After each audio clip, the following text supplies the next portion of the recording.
शारजापुर नाम के गांव में रघु नाम का एक इंसान सिलेंडर की कंपनी में काम किया करता था। वो हर रोज अलग अलग जगह पर जाकर सिलेंडर डालता था।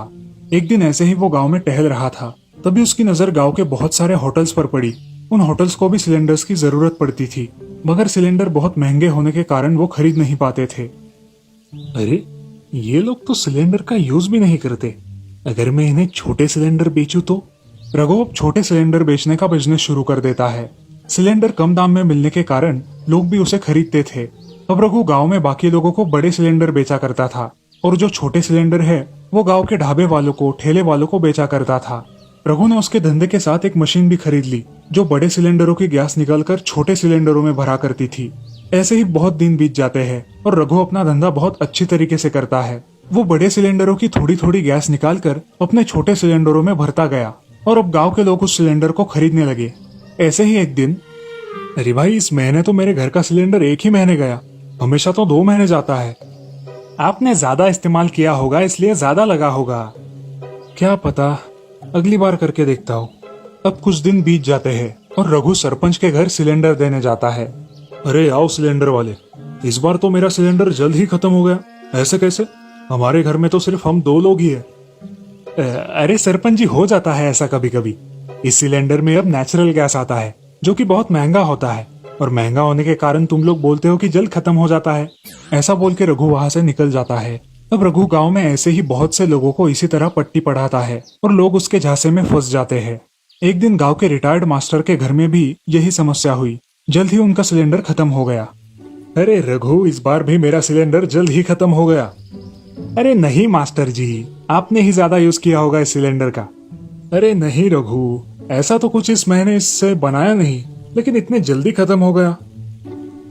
रघु कुछ भी कारण बता देता है और अपना धंधा जोर से शुरू ही रखता है। ऐसे ही बहुत दिन बीत जाते हैं। अब गांव वालों को ये बात खटकने लगती है। एक दिन सारे गांव वाले जमा होकर बातें करते हैं। अरे गांव वालों, आजकल मेरे घर में सिलेंडर 1 महीना भी नहीं जाता।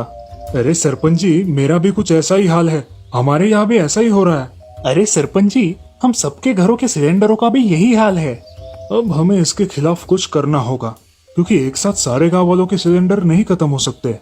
हम सब मिलके गैस एजेंसी में चले जाएंगे और इस बात की शिकायत करेंगे। हमें पता तो चले कि हो क्या रहा है। अब सारे गांव वाले गांव के ही पास एक बड़ी गैस एजेंसी थी, वहां चले जाते हैं। नमस्ते मैनेजर साहब। नमस्ते सरपंच जी, कहो कैसे आना हुआ? हम सब गांव वालों की एक कंप्लेंट है, हमारी गैस की टंकी जल्द ही खत्म हो जाती है। अरे ऐसा कैसे हो सकता है? गैस की टंकी तो सील होती है और कंपनी तो आपको पूरा बराबर माल देती है। आपको कोई परेशानी नहीं आनी चाहिए। ये कब से हो रहा है? अरे मैनेजर साहब, वो हमारे गांव का रघु है ना, वो हमें सिलेंडर बेचता है। आपको सिलेंडर लेते समय कुछ सावधानियां भी बरतनी चाहिए, जैसे कि देख ले कि सिलेंडर का सील निकला ना हो, और सिलेंडर लेते वक्त आपके गैस की टंकी में कितना गैस है ये भी आप चेक कर सकते हैं। वो कैसे मैनेजर साहब? आपको गुनगुना पानी लेकर टंकी के बाहरी भाग पर डालना है, जिससे एक रिंग तैयार हो जाएगी जो आपको बता देगी कि टंकी में गैस की मात्रा कितनी है। और ये सब चेक करने के बाद ही आप सिलेंडर लेना, और उस डिस्ट्रीब्यूटर का नाम और पता जरूर पूछना, जिससे अगर आपको कुछ आपत्ति हो तो आप उस पर कार्रवाई कर सके। सब लोग गाँव आते हैं। ये रघु ही कुछ गड़बड़ कर रहा होगा, वरना अब तक तो ऐसी गड़बड़ कभी नहीं हुई थी। देखते हैं, हम सबको सावधानता से काम लेना होगा और हमें रघु पर नजर रखनी होगी। ठीक है सरपंच जी, मैं आज से उस पर नजर रखता हूँ। रघु अपने काम को इतने सफाई से करता है कि उसे लगता है कि उसकी चोरी पकड़ी ही नहीं जा सकती। वो अपनी ही धुन में रात के समय एक मशीन से बड़े सिलेंडर से गैस निकालकर दूसरे सिलेंडर में भर रहा होता है। उस दिन गांव का शाम ये सब चुपचाप उसके दुकान की खिड़की से देख लेता है। अरे बाप रे, हम तो बगल में छुरी और गांव में डिंडोरा करते बैठते। ऐसा तो ये हर रोज करता होगा। अब इसका भांडा फोड़ करना ही होगा। अब शाम वहाँ से चला जाता है और गांव के सरपंच के पास आता है। अरे क्या हुआ शाम, इतनी रात को आए हो? अरे सरपंच जी, बात ही ऐसी है। क्या हुआ है? सरपंच जी, हमारे गांव का रघु है ना, वो सिलेंडर देने वाला, वो गैस की टंकी में से गैस निकालता है और उसके छोटे सिलेंडर में भर के बेचता है। अच्छा, तो ये बात है। रुको, उसे अच्छा सबक सिखाते हैं। अब अगले दिन सरपंच जी के घर का सिलेंडर फिर से खत्म हो जाता है। सरपंच जी सिलेंडर के लिए फिर से नंबर लगाते हैं, और अगले दिन रघु सिलेंडर लेकर सरपंच जी के घर आता है। अरे रघु, ये सिलेंडर की टंकी तो बहुत खाली लग रही है। नहीं सरपंच जी, मैंने बोला था ना कि ये नेचुरल गैस है, इसलिए बहुत हल्का होता है। अरे इसका तो सील भी नहीं है। सील निकाल दिया क्या तूने? ऐसे बिना सील के सिलेंडर नहीं होता। अरे सरपंच जी, आप तो जानते हैं कि यहाँ के रास्ते कितने खराब है। आते आते सिलेंडर का सील टूट जाता है। अच्छा, इसका भांडा फोड़ कर ही दूंगा। सरपंच जी अब घर में जाकर गुनगुना पानी लेकर आते हैं और उस सिलेंडर पर डाल के देखते हैं। तभी सिलेंडर के बीचों बीच एक रिंग तैयार हो जाती है और रघु की चोरी पकड़ी जाती है। रघु बहुत डर जाता है। सरपंच जी बिना वक्त गवाए गांव वालों को बुलाते हैं और गैस ऑफिस के मैनेजर को भी फोन कर देते हैं। माफ कर दो सरपंच जी, गलती हो गई। चोरी करने वाले को माफी बिल्कुल नहीं। तभी पुलिस और उनके साथ मैनेजर भी आता है। पुलिस रघु को पकड़कर ले जाती है। धन्यवाद मैनेजर साहब, आप हमारे लिए इतने दूर आए, आपका बहुत बहुत शुक्रिया। धन्यवाद की कोई बात नहीं, ये तो मेरा कर्तव्य है। मगर आज के बाद आप सब गांव वाले सतर्क रहिएगा, ठीक है? मैं चलता हूँ। इस कहानी से हमें ये सीख मिलती है कि जिंदगी में कभी भी लालच नहीं करनी चाहिए, उसका नतीजा हमेशा गलत ही निकलता है। स्वर्णपुर नाम के राज्य में बापू नाम का एक मछुआरा रहता था। वो अपने परिवार के साथ बहुत खुश था। उसकी दो बेटियां थी, एक का नाम था संगीता और दूसरी का नाम था सारा। संगीता का स्वभाव बड़ा ही दयालु था। वो अपने पिता के सारे काम किया करती थी, मगर उसके विपरीत थी उसकी बहन सारा। उसका स्वभाव बहुत ही अलग था। वो किसी से ढंग से बात भी नहीं करती थी और खुद को बहुत ही सुंदर समझती थी। घर की पूरी जिम्मेदारी संगीता पर ही थी। सारा, जरा यहाँ आओ, मुझे तुमसे कुछ बात करनी है। हाँ बोलिए पिताजी, जल्दी बोलिए, मुझे जरा काम है। बेटी, इस घर में सिर्फ संगीता ही काम करती है, तुम क्यों नहीं उसकी काम में मदद करती? क्या ये फिजूल की बात करने के लिए आपने मुझे यहाँ पे थमा के रखा था? मैं आपको एक बात बता दूं, ये आलतू फालतू के काम मैं नहीं करूंगी। आपको करना है तो करो, मुझे मत बताना। क्या बोल रही हो? पता है तुम्हें सारा? हाँ पता है, अब मैं बाहर जा रही हूँ। ऐसा कह के सारा बाहर चली जाती है। बापू को उसके बर्ताव का बहुत बुरा लगता है। वो अपने काम पर निकल जाते हैं। ऐसे ही बहुत दिन बीत जाते हैं, मगर उसके स्वभाव में कोई भी परिवर्तन नहीं आता। एक दिन उसके पिताजी बहुत बीमार हो जाते हैं और बिस्तर पकड़ लेते हैं। अब उनकी देखभाल संगीता ही करती है। बदकिस्मती से उसके पिताजी कुछ दिनों बाद गुजर जाते हैं। अब उनके घर में कमाई का कोई जरिया नहीं रहता। संगीता और सारा के खाने के भी लाले पड़ते हैं, लेकिन अब संगीता अपना दुख छोड़कर बाजार में अपने पिताजी का कारोबार चलाने लगती है। संगीता खुद ही मछली तालाब से पकड़कर लाती और बाजार में बेचा करती थी, लेकिन इस काम के बारे में उसे ज्यादा कुछ पता ना होने के कारण उसे बहुत परेशानी हो रही थी। लेकिन फिर भी वो बहुत मेहनत किया करती थी। उन दोनों का घर का गुजारा होना बहुत मुश्किल हो रहा था। ऐसे ही एक दिन संगीता ने सारा से कहा, अरे सारा, मुझे ये मछली पकड़ने के काम में तुम्हारी मदद लगेगी। मुझे अकेले से नहीं हो पाएगा, क्या तुम मेरी मदद करोगी? मैंने तुम्हें कितनी बार बताया है, मुझे काम मत बताया करो। मैं तुम्हारा कोई भी काम नहीं करूंगी, तुम्हें करना है तो करो। अगर ऐसा ही रहा तो मैं क्या करूंगी? मुझे अकेले से नहीं हो पाएगा ये सब, मैं क्या करूं? ऐसा कह के संगीता बहुत उदास हो जाती है और रोने लगती है। ये सारे लोग ऐसा समझते हैं कि मेरा जन्म काम करने के लिए हुआ है, मगर मुझे तो कोई राजकुमार लेके जाएगा और तब यही लोग मेरे हाथ पांव जोड़ेंगे। ऐसा कह के सारा अपनी खूबसूरती निहारती रहती है और खुद को बहुत महान समझने लगती है। ऐसे ही एक दिन संगीता मछलियां पकड़ने के लिए तालाब पर जाती है। बारिश होने के कारण संगीता तालाब पर जाते जाते भीग जाती है और अब ठंडी के कारण मछलियां पकड़ने में सक्षम नहीं होती। जैसे तैसे वो थोड़ी बहुत मछलियां पकड़कर उन्हें गांव में जाकर बेचती है। मछलियां बेचकर वो घर चली जाती है। उसे तेज बुखार चढ़ जाता है और वो लेट जाती है। तबीयत ठीक न होने के कारण वो खाना नहीं बना पाती। तभी सारा उसके पास आती है और बोलती है, ए संगीता, आज क्या हुआ है तुम्हें? खाना क्यों नहीं बनाया तुमने? सारा, मुझे ठीक नहीं लग रहा, इसीलिए मैंने खाना नहीं बनाया। आज के दिन तुम ही खाना बना दो। तुम क्या मुझे मूर्ख समझती हो? मैं खाना वाना नहीं बनाऊंगी। घर में कुछ फल है वो खा लूंगी, तुम तुम्हारा देख लो। अरे ऐसा मत करो सारा, कुछ तो बना दो। ऐसा कह के सारा कुछ फल खा लेती है और संगीता अकेले ही भूखी सो जाती है। अगले दिन संगीता की हालत भूख के मारे बहुत खराब हो जाती है, मगर सारा उसकी तरफ ध्यान न देकर बाहर चली जाती है। अब संगीता लड़खड़ाते हुए उठती है और मटके में से पानी पीती है और उसी हालत में मछली पकड़ने तालाब पर जाती है। वहां जाकर अपने पिताजी की याद में वो रोने लगती है। तभी उसे किसी की आवाज सुनाई देती है, संगीता, संगीता, मैं हूँ। कौन है? संगीता, मैं हूँ, तालाब। तुमने मुझे देखा नहीं, मगर मैं तुम्हें हर रोज देखता हूँ। क्या हुआ है, आज इतना रो रही हो? क्या तुम बोल सकते हो? हाँ, मैं बोल सकता हूँ। मैं एक जादुई तालाब हूँ। क्या करूँ तालाब, ये गरीबी और मेरे बहन के स्वभाव के कारण मैं ऊब गई हूँ। संगीता अपनी सारी कहानी तालाब को सुनाती है। अब तालाब भी उसकी कहानी सुनकर सुन्न हो जाता है। उसकी हर रोज की मेहनत भी वो देख रहा था, इसलिए उस तालाब को उसकी दया आ जाती है और वो उसकी मदद करने के बारे में सोचता है। अब तो ऐसे लगता है कि मेरे जीवन में कुछ शेष ही नहीं है, जीने की इच्छा ही नहीं है। जो होगा वो देखा जाएगा। संगीता, इस पानी को हाथ में लेकर तुम्हें जो चाहिए वो मांग लो, तुम्हें सब मिल जाएगा। हे जादुई तालाब, मुझे और मेरी बहन के लिए साल भर का अनाज चाहिए। क्या तुम मेरी ये इच्छा पूरी कर सकते हो? संगीता, तुम्हारी ये इच्छा पूरी हो गई है। तुम्हारे घर पे साल भर का अनाज पहुंच गया है। अब तुम्हें और क्या चाहिए संगीता? मुझे और कुछ नहीं चाहिए जादुई तालाब। तुम हर रोज सिर्फ मुझसे ऐसे ही बातें किया करना, जिससे मुझे दोस्त मिल जाएगा अपना सुख दुख बांटने के लिए। ठीक है संगीता। अब संगीता घर चली जाती है और देखती है तो उनके घर में ढेर सारा अनाज होता है। अनाज देखकर संगीता बहुत खुश हो जाती है और उस अनाज से कुछ खाना बना के खा लेती है। तभी सारा घर आती है। संगीता, ये सारा अनाज कहाँ से लाया है तुमने? जमा किए हुए पैसों से लेके आई हो क्या? संगीता अब चुपचाप खड़ी रहती है और उसकी बात को अनसुना कर देती है। अब सारा को बहुत गुस्सा आ जाता है। नहीं बताना है तो मत बताओ, मुझे क्या। सारा बड़े गुस्से से वहां से चली जाती है। सारा का ये बर्ताव देखकर संगीता बड़ी चिंतित होती है। अगले दिन संगीता तालाब के पास चली जाती है। बोलो संगीता, क्या हुआ है? आज भी बड़ी चिंता में लग रही हो। हाँ जादुई तालाब, मुझे मेरी बहन की बहुत चिंता हो रही है। मैं उसके स्वभाव का क्या करूं? वो मुझसे ठीक से बात ही नहीं करती और खुद ही में मशगूल रहती है।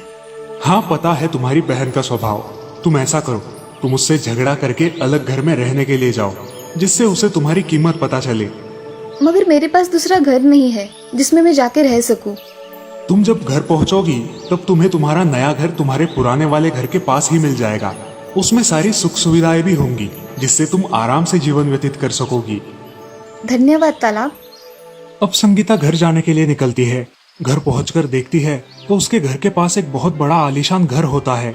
उस घर को देख संगीता बहुत खुश हो जाती है। वो अपने पुराने घर में जाती है और सारा को ये सब बताती है। सारा, चलो उठो, हम दोनों के लिए कुछ खाना बनाओ। क्या बोल रही हो तुम? तुम्हारी अकल ठिकाने पे है ना? मैं और खाना? हाँ तुम। और कौन है इस घर में जिससे मैं बात करूंगी? चलो, आज का खाना तुम ही बनाओगी। मैं खाना नहीं बनाऊंगी। नहीं खाना बनाओगी तो इस घर से निकल जाना। मैं क्यों निकलूं? ये मेरे पिताजी का घर है। निकलना है तो तू निकल। संगीता अब उसका बर्ताव देखकर बहुत दुखी होती है और वहां से निकल जाती है। वो अपने नए घर में रहने के लिए जाती है। अब सारा अकेले ही उस घर में रहने लगती है, मगर उसे खाना बनाना ना आने के कारण उसके खाने के लाले पड़ते हैं। अब वो उदास रहने लगती है। संगीता सारा पर नजर रखे हुए थी। एक दिन संगीता खिड़की से झांक कर देखती है तो उसे सारा एक बेड पर सोई दिखाई देती है। संगीता को लगता है कि उसकी तबीयत ठीक नहीं है, इसलिए वो जल्दबाजी में तालाब के पास चली जाती है। हे जादुई तालाब, क्या मैं मेरी बहन से मिल सकती हूँ? उसकी तबीयत खराब है, ऐसा मुझे लग रहा है। संगीता, कल तक रुक जाओ, बाद में देखो तुम्हारी बहन का स्वभाव कैसे बदल जाता है। ठीक है तालाब, तुम मेरे सच्चे दोस्त हो, जो कठिन परिस्थितियों में भी मेरे साथ हो। दोस्त बोला है तो इतना तो करना ही पड़ेगा। अब संगीता वहां से चली जाती है और अगले दिन का बेसब्री से इंतजार करती है। अगले दिन सारा जल्द ही उठकर घर का काम करते हुए दिखाई देती है। ये देखकर संगीता सोच में पड़ती है। ऐसा कैसे हुआ?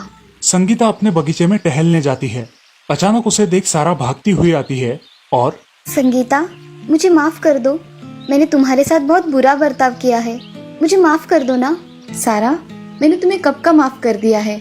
तुम मुझे मिल गई हो, बस मुझे और कुछ नहीं चाहिए। संगीता, तुम अब कहाँ रह रही हो? मैंने तुम्हारे साथ बहुत बुरा व्यवहार किया है। अब तुम चलो अपने घर, मुझे तुम्हारी बहुत जरूरत है। चलो सारा, तुम्हें एक नया घर दिखाती हूँ, जिसे देख तुम बहुत खुश हो जाओगी। अब संगीता उसे अपने नए घर में लेकर जाती है। सारा वो घर देखती ही रह जाती है। ये इतना आलीशान घर तुम्हारे पास कैसे आया? ये घर मुझे भगवान की कृपा से मिला है। अब तुम भी इस घर में रह सकती हो, क्योंकि तुम मेरी बहन हो। अब सारा और संगीता उस नए घर में खुशी खुशी रहने लगती है। संगीता तालाब के पास जाती है और उसे आवाज देती है। दोस्त, दोस्त, आज मैं बहुत खुश हूँ और ये खुशी मैं तुम्हारे साथ बांटना चाहती हूँ। क्या हुआ है संगीता, आज बड़ी खुश हो? हाँ दोस्त, मुझे मेरी बहन मिल गई है। उसका स्वभाव तो पूरा परिवर्तित हो गया है। अब वो मेरे साथ मेरे घर में रहती है। तालाब, ये सब तुम्हारी वजह से हुआ है। धन्यवाद। हाँ संगीता, तुम खुश हो तो मैं भी खुश हूँ। अब तुम दोनों को अगले 8 दिनों में इस गांव से हमेशा हमेशा के लिए चले जाना है। क्यों तालाब, हमसे कोई गलती हुई है क्या जो हम दोनों को इस गांव से जाना पड़ेगा? जल्द ही तुम दोनों के लिए आजमगढ़ राज्य के 2 युवराज आएंगे जो तुम्हारा हाथ मांगेंगे और तुमसे शादी करेंगे। तुम यहाँ से विदा हो जाओगी। अब तुम इस गांव में सिर्फ 8 दिन की मेहमान हो। जादुई तालाब, मुझे तुम्हारी बहुत याद आएगी। तुम मुझे जब भी सच्चे मन से याद करोगी मैं तुम्हारे पास आ जाऊंगा। सच में तालाब? सच में। अब संगीता खुशी खुशी घर लौट जाती है और सच में 8 दिनों के बाद 2 राजकुमार घोड़े पर सवार होकर संगीता और सारा के घर के पास आते हैं। अब उस बड़े राजकुमार को संगीता बहुत पसंद आती है और दूसरे राजकुमार को सारा पसंद आती है। जी, आपके घर में कोई बड़े हैं? मैं उनसे बात करना चाहता हूँ। नहीं, हमारे घर में कोई बड़ा बुजुर्ग नहीं है। हम दोनों बहनें ही हैं इस पूरे घर में। आपको जो बात करनी है आप मुझसे कर सकते हो। हम दोनों यहाँ हमारी रानियों की खोज में आए थे। हम दोनों आजमगढ़ के राजकुमार हैं और हम हमारी रानियाँ खुद पसंद करते हैं। मुझे आप पसंद आई हो। क्या आप मेरी रानी बनोगी? और क्या आप मेरी रानी बनोगी? मुझे आप पसंद आई हो। हाँ। अब वो 2 राजकुमार दोनों बहनों को अपने साथ अपने राज्य में लेकर जाते हैं और वहाँ उनकी धूमधाम से शादी की जाती है। अब संगीता और सारा खुशी खुशी राजमहल में रहने लगती है। इस कहानी से हमें ये सीख मिलती है कि कठिन समय में होश से काम लेना चाहिए। जो भी संकट आए उसका डटकर सामना करना चाहिए। काशी नाम के एक गांव में राजू नाम का एक आदमी होटल में काम किया करता था। वो हर प्रकार के व्यंजन अच्छे से बना लेता था। खास करके वो बिरयानी और बिरयानी के सारे प्रकार बहुत अच्छे से बनाता था। राजू के हाथों में जैसे जादू ही था। सभी लोगों को राजू के हाथ की बनाई बिरयानी बहुत पसंद थी। उस होटल का मालिक चंदन बहुत ही लालची और शातिर था। वो अपनी मीठी मीठी बातों से दूसरों को फंसाता और पैसे ऐंठता था। उसका होटल अब बहुत अच्छी तरह से चलने लगा था। इसकी वजह से चंदन राजू पर बहुत खुश था।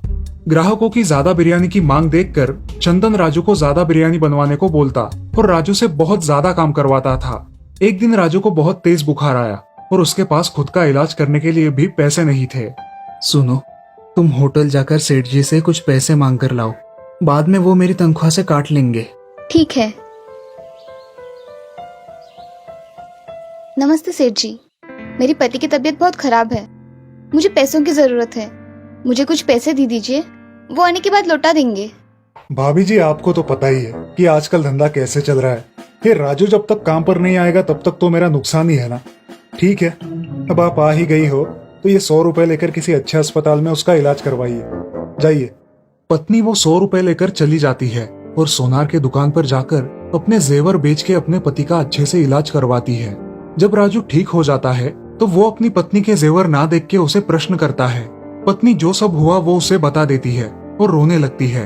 उस दिन राजू होटल जाता है। आज से तुम्हारा यहाँ कोई काम नहीं है। मैं तुम्हारे भरोसे 15 दिन अपना होटल बंद नहीं रख सकता। मैंने तुम्हारे बदले में कोई और ले लिया है। अब मुझे तुम्हारी कोई जरूरत नहीं। राजू वहां से उदास मन से चला जाता है और घर में आकर मायूस होकर बैठता है। क्या हुआ आपको? आए हो तब से मायूस हो, कुछ बोलोगे? अरे जरा चुप भी रहो। यहाँ मेरी नौकरी चली गई है और तुम मायूस होने की बात कर रही हो। क्या आपको उन सेठ जी ने निकाल दिया? आप इतनी मेहनत करते थे, उसके बावजूद उन्होंने निकाल दिया? हाँ, अब मेरे पास तो पैसे भी नहीं है। क्या करूँ? और यहाँ पर जल्दी नौकरी भी नहीं मिलेगी। मेरे मन में एक अच्छी कल्पना आई है। अगर हम बिरयानी बनाकर बेचेंगे तो हमारी बिरयानी सबको पसंद आएगी और आपको नौकरी करने की भी चिंता नहीं होगी।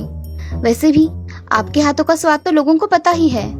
सब बातें सही है भाग्यवान, लेकिन पैसे कहाँ से लाएंगे?